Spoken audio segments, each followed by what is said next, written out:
Hello friends, welcome to my channel Mastaki Pathshala where you learn English better through Bengali যেখানে তোমরা ইংরেজি শিখবে বাংলায় অনেক বেটার ভাবে। রিপোর্ট রাইটিং এর ক্লাসে তোমাদের সবাইকে আরো একবার ওয়েলকাম করছি। রিপোর্ট রাইটিং যে কোনো সরকারি চাকরির ডেসক্রিপটিভ ইংলিশ পেপারে খুবই গুরুত্বপূর্ণ ভূমিকা পালন করবে। সামনেই তোমাদের পিএসসি ক্লার্কশিপ পরীক্ষার মেন্স পরীক্ষা হবে এবং সেক্ষেত্রে রিপোর্ট রাইটিং খুবই গুরুত্বপূর্ণ, কারণ সেখানে রিপোর্ট রাইটিং এ 15 মার্কসের প্রশ্ন থাকবে।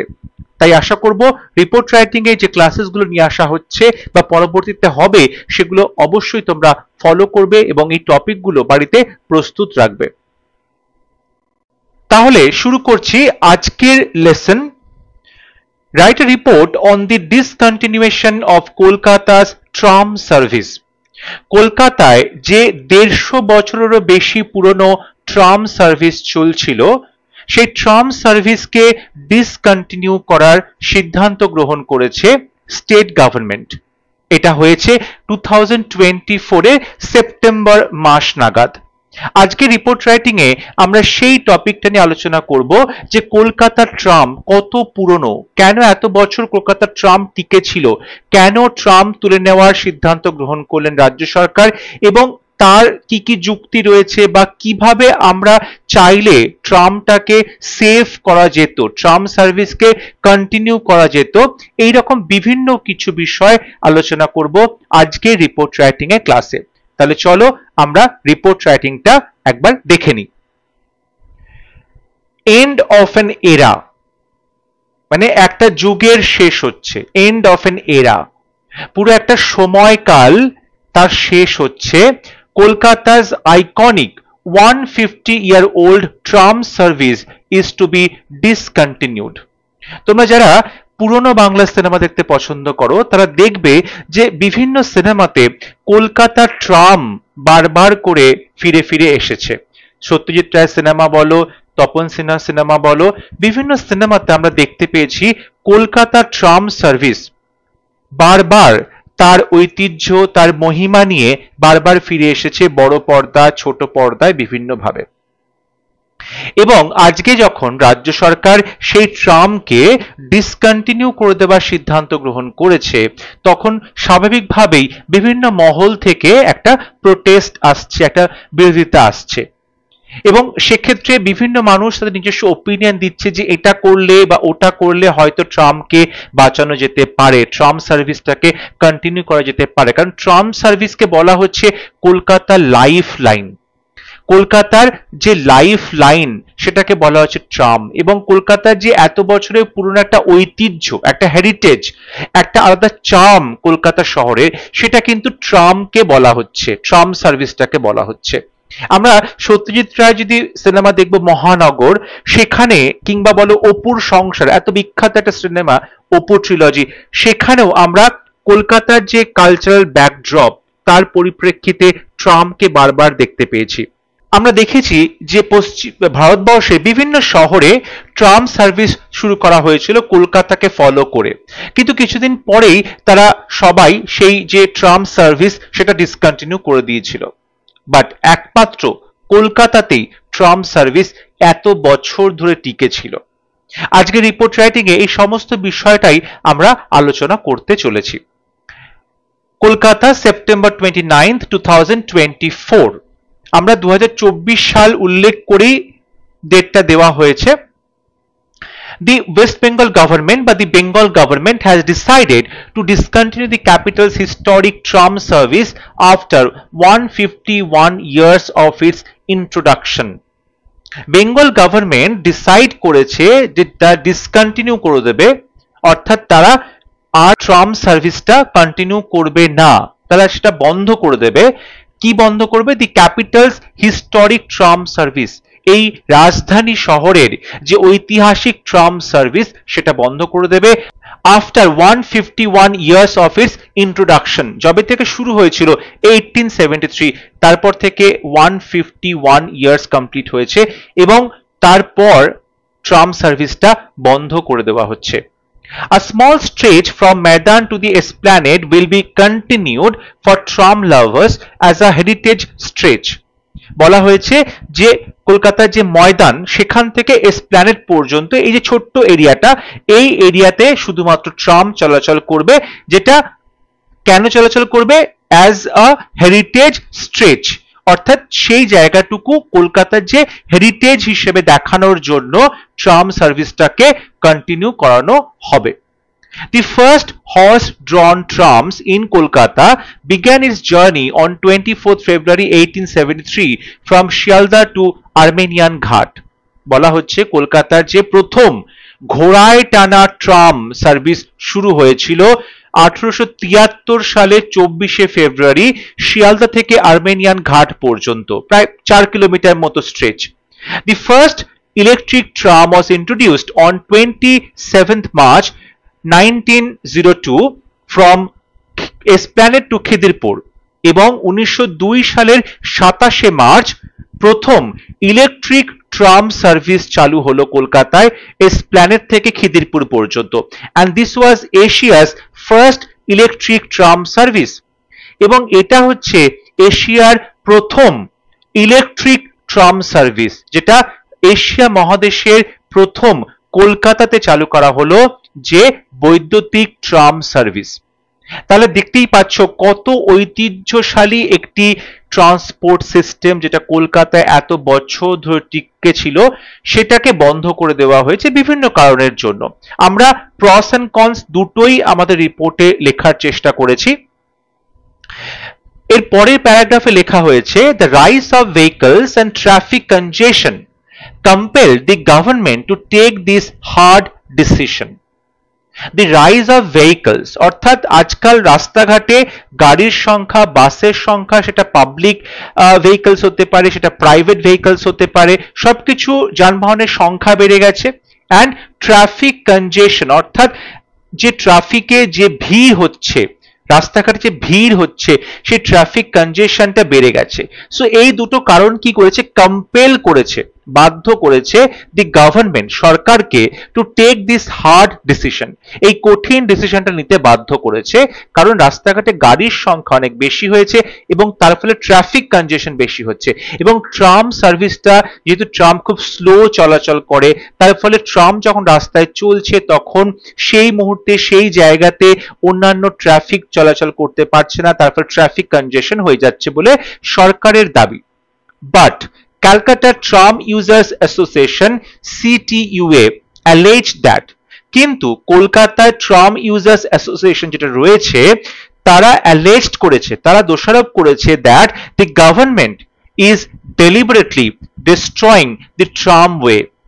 তাদের মতে গভর্নমেন্ট ডেলিবারেটলি, ইচ্ছাকৃতভাবে এই ট্রামওয়ে গুলোকে নষ্ট করছে, অর্থাৎ ট্রামের যে রুট গুলো সেগুলোকে নষ্ট করছে, and aiming to vacate the depot lands for sale to real estate promoters, এবং aiming, তারা লক্ষ্য করছে, তারা এটাকে একটা টার্গেট বানাচ্ছে, টু ভেকেট, খালি করবে, দি ডিপো, অর্থাৎ ট্রাম ডিপো গুলো, যেখানে ট্রাম গুলোকে রাখা থাকে, যে ট্রাম ডিপো যেখান থেকে ছাড়ছে, যেখানে এসে ট্রামগুলো থাকছে, সেখানে সেই ট্রাম ডিপো, সেই ল্যান্ড গুলোকে ভেকেট করে দেওয়ার চেষ্টা করা হচ্ছে, খালি করার চেষ্টা হচ্ছে, ফর সেল, যাতে বিক্রি করা যায়, টু রিয়েল এস্টেট প্রমোটার্স, অর্থাৎ প্রমোটারদের কাছে ওই ল্যান্ড গুলোকে বিক্রি করতে চাইছে সরকার পক্ষ।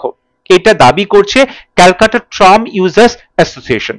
তাদের মতে যে সরকার ইচ্ছে করে এই ট্রামওয়ে গুলোকে ধ্বংস করছে এবং তারা চাইছে যাতে ট্রাম ডিপো গুলোকে ফাঁকা করে সেই ল্যান্ড গুলোকে বিক্রি করা যায় প্রমোটারদের কাছে। এক্সপার্টস ওপাইন দ্যাট, যারা বিশেষজ্ঞ রয়েছেন তারা বলছেন, দি tram was essential for a city for its senior citizens, economically weaker people, women, children, and physically challenged people for free mobility. যারা এক্সপার্টস তাদের মতে এই ট্রাম সার্ভিসটা খুবই গুরুত্বপূর্ণ, খুবই এসেনশিয়াল ছিল এই শহরে, কাদের জন্য? সিনিয়র সিটিজেনদের জন্য, অর্থাৎ যারা বরিষ্ঠ নাগরিক তাদের জন্য, কারণ তারা যেহেতু দ্রুত চলাচল করতে পারে না বা তাদের সময় লাগে একটা বাসে উঠতে, গাড়িতে উঠতে, এবং যেগুলো ফাস্ট ভেহিকল তাদের পক্ষে এতটা সময় হল্ট করা বা ওয়েট করা সম্ভব হয় না। সুতরাং সিনিয়র সিটিজেনদের পক্ষে নামা ওঠা করা বাসে বা গাড়িতে একটু প্রবলেম হয়। সেজন্য ট্রাম যেহেতু স্লো চলে, ট্রামে অনেকটা তারা সুবিধে করতে পারবে সিনিয়র সিটিজেন্সরা। বা বলতে পারো ইকোনমিক্যালি উইকার পিপল, যারা গরিব লোকজন, তাদের পক্ষে যে ভাড়াটা বেড়ে গেছে ট্রান্সপোর্টেশনে, সেটা অ্যাফোর্ড করা অসুবিধে। তাই জন্য ট্রাম যেহেতু খুব কমে, সস্তায় নিয়ে যাওয়া আসা করে, টিকিটের মূল্য খুবই কম, সুতরাং ভাড়াটা খুবই কম, সুতরাং তাদের পক্ষে খুব সুবিধা হয় ট্রাম থাকলে। কিংবা উইমেন বা মহিলাদের জন্য, বাচ্চাদের জন্য, অ্যান্ড ফিজিক্যালি চ্যালেঞ্জড পিপল, এবং যারা শারীরিকভাবে অক্ষম বিভিন্ন যে মানুষজন রয়েছে তাদের পক্ষেও ভীষণভাবে গুরুত্বপূর্ণ এই tram service for free mobility, অর্থাৎ আরামে চলাফেরা করার জন্য, মুক্তভাবে চলাফেরা করার জন্য। কিন্তু ট্রামের স্পেস অনেকটা বেশি থাকে, ট্রাম স্লো চলছে, নামা ওঠাতে প্রবলেম হয় না, বা এই যে লোকজন ট্রামের মধ্যে ঘোরাফেরা করতে পারবে, একটু হাত পা খুলে চলাফেরা করতে পারবে, ভিড় কম হচ্ছে। সো এই ফ্রি মোবিলিটির জন্য শহরে যারা সিনিয়র সিটিজেন্স বলো, কিংবা গরিব লোকজন বলো, বা উইমেন, চিলড্রেন, কিংবা ফিজিক্যালি চ্যালেঞ্জ পিপল, তাদের ক্ষেত্রে খুবই গুরুত্বপূর্ণ ছিল ট্রাম। এক্সপ্রেসিং হিজ ডিসপ্লেজার, তার এই অসন্তোষ এক্সপ্রেস করে, এটাতে আমরা পার্টিসিপল যুক্ত করেছি, এক্সপ্রেসিং হিজ ডিসপ্লেজার, তার অসন্তোষ প্রকাশ করে, আ লোকাল কমিউটার সেড, স্থানীয় একজন যারা যাত্রী, তিনি বলেছেন, it should not be discontinued, it should not be discontinued. এখানে আমরা মডেলের সাথে প্যাসিভ ইউজ করছি, শুড নট বি, তারপরে ভার্বের থার্ড ফর্ম। বলছে এটা উচিত হয়নি এই ট্রাম সার্ভিসটাকে বন্ধ করে দেওয়া। It is a life line for the people of Kolkata, এটা কলকাতা মানুষজনের জন্য একটা লাইফ লাইন ছিল, স্পেশালি দ্য পুয়ার। যদি তুমি বলবে যে কাদের ক্ষেত্রে ভীষণভাবে গুরুত্বপূর্ণ ছিল, সেটা হচ্ছে গরিবদের জন্য। সত্যি কথা বলতে, যে গরিব যারা রয়েছে লোকজন, কিন্তু তাদেরকে প্রত্যেক দিন বাইরে বেরোতে হচ্ছে, ট্রাভেল করতে হচ্ছে, তাদের ক্ষেত্রে খুব কম খরচায়, কম পয়সায় তারা এক জায়গা থেকে আরেক জায়গায় যেতে পারত এই ট্রাম সার্ভিসের মাধ্যমে। It is the cheapest mode of travel, বর্তমানে কলকাতা শহরে সব থেকে সস্তায় যদি কোনো ট্রান্সপোর্ট থাকে সেটা হচ্ছে tram service. It is eco friendly also, এবং ট্রাম যেহেতু বিদ্যুতে চলে তাই এটা অবশ্যই দূষণ সৃষ্টি করে না, এটা হচ্ছে পরিবেশ বান্ধব একটি ট্রান্সপোর্ট সিস্টেম। তাহলে এই কথাগুলো আমরা বলতে পারি যে স্থানীয় একজন যাত্রী তিনি ট্রাম সার্ভিস বন্ধ করে দেওয়া হবে সেই প্রসঙ্গে এই কথাগুলো বলছে। তোমাদের যদি মনে হয় যে বেশি ওয়ার্ড লিমিট হয়ে যাচ্ছে, তাহলে তোমরা এই কোটেশনটা পুরোটা বাদ দিতে পারো। নেক্সট বলা হলো অ্যান আরবান ট্রান্সপোর্ট অ্যাক্টিভিস্ট, শহরের যে ট্রান্সপোর্ট, সেই ট্রান্সপোর্ট নিয়ে যিনি অ্যাক্টিভিজমে যুক্ত আছে, তেমন একজন অ্যাক্টিভিস্ট বলছেন, said that the state government should invest in upgrading the infrastructure, বলছে রাজ্য সরকারের উচিত, should invest, উচিত টাকা লগ্নি করা, in upgrading the infrastructure, পরিকাঠামোকে আপগ্রেড করার জন্য বেশি করে ইনভেস্টমেন্ট করতে হবে, and integrating it with the metro and bus services, এবং এই ট্রাম সার্ভিসটাকে মেট্রোর সাথে এবং বাসের সাথে কানেক্ট করতে হবে, ইন্টিগ্রেট করতে হবে। এখন ট্রাম যেরকম একটা সেপারেট ট্রান্সপোর্ট হয়ে চলছিল, শহরে একটা নির্দিষ্ট জায়গাতে চলছিল, এটাকে কি করতে হবে, ইনফ্রাস্ট্রাকচারকে তৈরি করে সেটাকে মেট্রোর সাথে এবং বাস সার্ভিসের সাথে কানেক্ট করে দিতে হবে, ইন্টিগ্রেট করে দিতে হবে। This modernization would keep trams a viable, environmental friendly transport option. যদি এই রকম আধুনিকরণ করা যায় ট্রাম সার্ভিসের, তাহলে would keep trams, তাহলে এটা ট্রামগুলোকে রাখবে as a viable অর্থাৎ যেটা প্র্যাকটিক্যালি সম্ভব তেমন একটা, এবং এনভায়রনমেন্টাল ফ্রেন্ডলি ট্রান্সপোর্ট অপশন, তো পরিবেশ বান্ধব একটা যাতায়াত ব্যবস্থায় পরিণত করবে।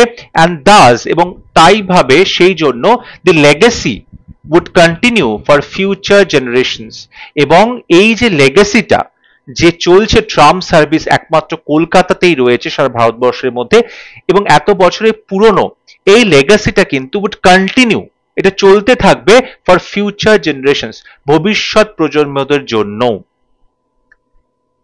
এইভাবে দেখো আমরা পুরো টপিকটাকে প্রেজেন্ট করতে পারি। অর্থাৎ আমরা প্রথমে যেটা বললাম ট্রাম সার্ভিসের একটু হিস্ট্রি দেওয়া হলো, এবং তারপরে আমরা চলে আসলাম যে ট্রাম সার্ভিসটা কেন বন্ধ করে দেওয়া হলো এবং সেই বিষয়ে কি কি প্রোটেস্ট হচ্ছে, কারণগুলো কি, কেন প্রোটেস্ট করছে মানুষের, তাদের লজিকটা কি, সেগুলো বলা হলো, এবং কাদের জন্য ট্রাম সার্ভিসটা ভীষণভাবে গুরুত্বপূর্ণ ছিল সেই প্রসঙ্গেও আমরা কথা বললাম। এবং তারপরে সবার শেষের প্যারাগ্রাফে আমরা কিছু সলিউশন দেওয়ার চেষ্টা করলাম যে কি কি করলে ট্রাম সার্ভিসটাকে এখনো কন্টিনিউ করতে পারবেন। আই হোপ আজকে ক্লাস তোমাদের ভালো লেগেছে। যদি ভিডিওটি ভালো লাগে অবশ্যই ভিডিওটি লাইক করবে, শেয়ার করবে এবং আমার চ্যানেলটি সাবস্ক্রাইব করতে ভুলবে না। পরবর্তী লেসনে খুব শীঘ্র দেখা হবে, ততক্ষণ সবাই ভালো থাকবে, সুস্থ থাকবে। Thank you.